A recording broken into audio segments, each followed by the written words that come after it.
আমরা এখন শুরু করছি, একটা ভিডিও করব আমরা, সেটা হলো কিভাবে আমরা print and embroidery work order কাজ করব। আচ্ছা, শুরুতে আমি লগ আউট দিয়ে আবার শুরু থেকে দেখাই। আমি প্রথমে আইডি লগ ইন করবো। লগ ইন করার পর আমাকে যেতে হবে সাপ্লাই চেইন ম্যানেজমেন্টে। আমি সাপ্লাই চেইন ম্যানেজমেন্টে ক্লিক করলাম। তারপর আমি যাব print and embroidery work order. Print and embroidery work অর্ডারে ক্লিক করলাম। ক্লিক করার পর আমাকে যে কাজটা করতে হবে সেটা হলো আমাকে বিজনেস ইউনিট সিলেক্ট করতে হবে।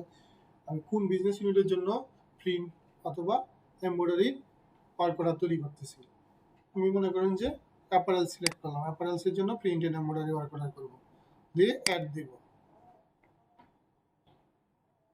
অ্যাড দেওয়ার পর প্রথমেই যেটা সিলেক্ট করতে হবে, আমি আসলে এখন প্রিন্টের জন্য ওয়ার্ক অর্ডার করবো না এমব্রয়ডারির জন্য করবো।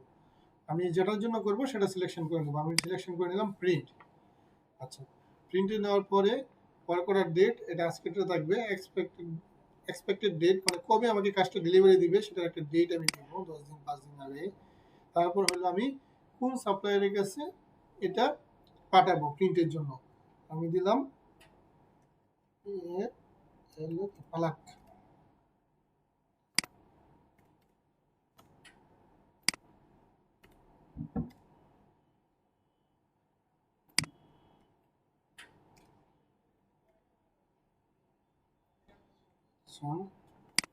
আমি একজন সাপ্লায়ারের নাম দিব।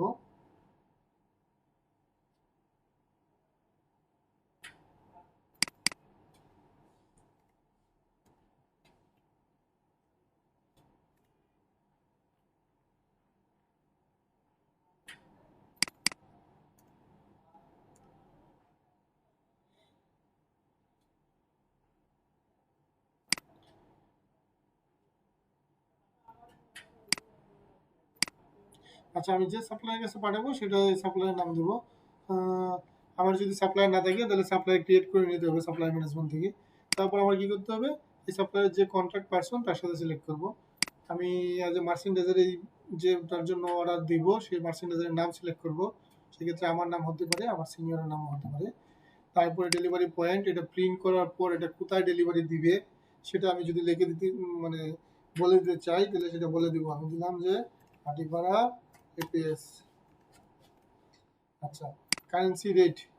কারেন্সি রেট বলতে বোঝাচ্ছি এটা আপনার এই, আমি প্রথমে সিলেক্ট করবো হলো কারেন্সি। কারেন্সি বলতে আমি ইউএসডিতে যদি ওদেরকে রেট দিই তাহলে ডিফল্ট দেওয়া আছে। তারপরে যদি আমার ডিফল্ট চেঞ্জ করা লাগে তো আমি চেঞ্জ করে নেব। যদি কোনো রিমার্কস থাকে সেটা সিলেক্ট করে নেব। যদি কোনো কিছু না থাকে তাহলে আমি চলে যাব কোথায়, স্টাইলে। আচ্ছা, এখন আমাকে কিন্তু স্টাইল দিয়ে টাকা নিয়ে আসতে হবে। তার জন্য আমাকে কি লাগবে, স্টাইল লাগবে, যে স্টাইলে প্রিন্ট হবে। আমি একটা স্টাইল নিলাম, স্টাইল পিক করে নিলাম। স্টাইল পিক করে নেওয়ার পর যদি আমার এটা যদি সাইজ অনুযায়ী ভিন্ন হয় এবং সাইজ অনুযায়ী ভিন্ন রিকোয়ারমেন্ট থাকে তাহলে আমি সাইজ ধরবো, আর যদি ভিন্ন না থাকে তাহলে আমি সাইজ ধরবো না।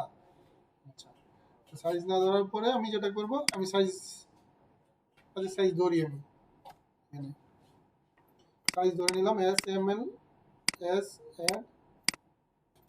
আমি যে কটা সাইজ হবে সাইজ অনুযায়ী ভিন্ন হবে সেই সাইজগুলো নিয়ে নিলাম। ওকে, সাইজ নেওয়ার পর আমার কি করব, আমি দিলাম সবগুলার অর্ডার নাম্বার হচ্ছে একই অর্ডার নাম্বারে অথবা দুইটা অর্ডার নাম্বার সবগুলোর জন্য পিও নাম্বার দিলাম। দেওয়ার পরে প্রিন্টিং টাইপ যদি আমি এখানে লিখে দিতে চাই লিখতে পারবো, কিংবা অথবা নিচেও লিখতে পারবো। তারপরে আমি অ্যাড দিলাম। অ্যাড দেওয়ার পরে সাইজ অনুযায়ী এটা পড়লো।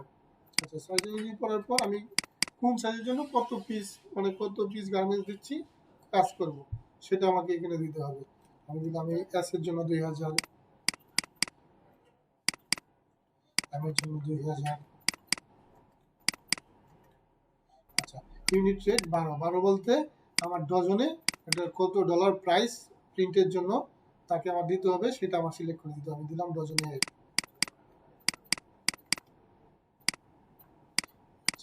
এখানে যদি কোনো রিমার্কস থাকে কিংবা গার্মেন্টস পার্ট বলতে গার্মেন্টস কোয়ান্টিটি কত সেটা বলে দিতে চাই, দরকার নাই আমার, এখানে না দিলেও চলবে। আর এখানে যেটা হচ্ছে যে কম্বু কালার যদি উল্লেখ করে দিতে চাই তাহলে কম্বু কালার উল্লেখ করে দিলাম আমি। রিটেন ট্যাক্স আর এখানে বসিয়ে দিতে হবে। আচ্ছা, এখন এখানে হলো সার্ভিস টাইপ। সার্ভিস টাইপ বলতে বোঝাচ্ছি মানে প্রিন্টিং টাইপ। প্রিন্টিং এর বিভিন্ন ধরনের টাইপ আছে, চেস প্রিন্ট, তারপরে আরো অন্যান্য টাইপ আছে। আমি যদি কোনো কিছু লিখতে চাই সেটা এখানে লিখে দিব, দিয়ে সেভ দিব।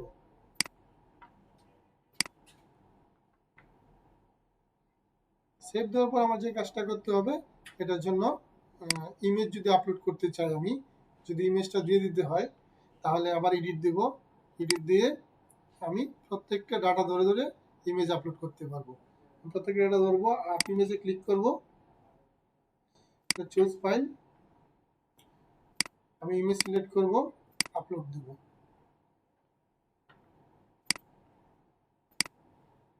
ক্লোজ। আচ্ছা, এটা একটার জন্য দিলাম। আমি যদি একটা ইমেজ দিয়ে সবকিছু হয় তাহলে একটা দেবো, আর যদি প্রত্যেকটার জন্য ভিন্ন ভিন্ন হয় তাহলে আমি ভিন্ন ভিন্ন দিতে পারবো।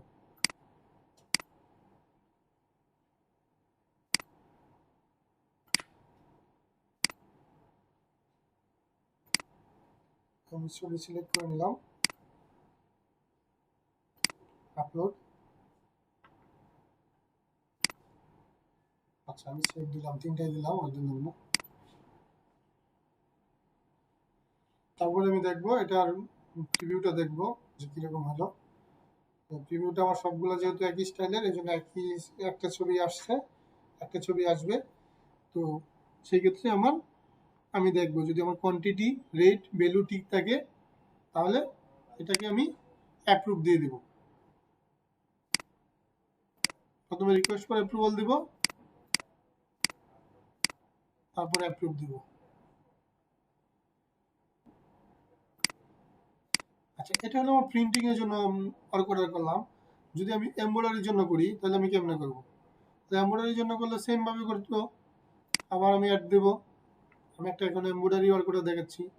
সেটা হলো প্রিন্টিং সিলেক্ট না করে এমব্রয়ডারি সিলেক্ট করব, তারপর আমি সাপ্লায়ার সিলেক্ট করব, কন্ট্যাক্ট পারসন, এক্সপায়ার ডেট, পার্সেন্টেজের নেম, কারেন্সি ইউএসডি হলে ইউএসডি, ডেলিভারি পয়েন্ট কোথায় দিবে সেটা। আমি তখন আবার স্টাইল নেব। স্টাইল নিয়ে আমি তখন দেখলাম যে সাইজ অনুযায়ী হবে, কিন্তু এমব্রয়ডারি হবে না, সাইজ অনুযায়ী না, প্রত্যেক সাইজের জন্য একই ধরনের এমব্রয়ডারি হবে, তাহলে এক দিব, একটাই হবে। আর কত কোয়ান্টিটি হবে? কোয়ান্টিটি হবে মনে করেন যে 10,000।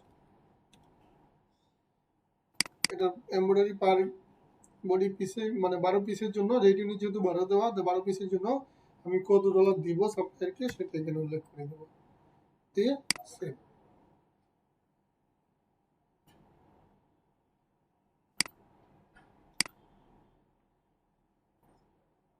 আমার যদি এটাকে ছবি দেওয়ার প্রয়োজন হয় তাহলে আবার সেম ভাবে এডিট দিব। এডিট দিয়ে এটা ধরবো, ধরে আপ ইমেজ দিব, চুজ ফাইল, ফাইল সিলেক্ট করব। আমরা অবশ্যই জেপিজি ইমেজ দিব, হ্যাঁ, সবগুলাই জেপিজি ইমেজ সাপোর্ট করে। আবার save, then click to preview.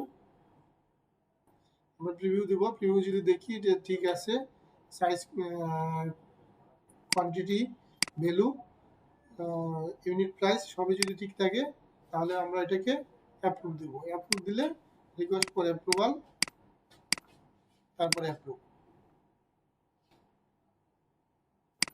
তাহলে আমরা আজকে দেখলাম এওপি ওয়ার্ক করার, সরি, প্রিন্ট ওয়ার্ক করার এবং এমব্রয়ডারি ওয়ার্ক করার দুটাই সেম। আমরা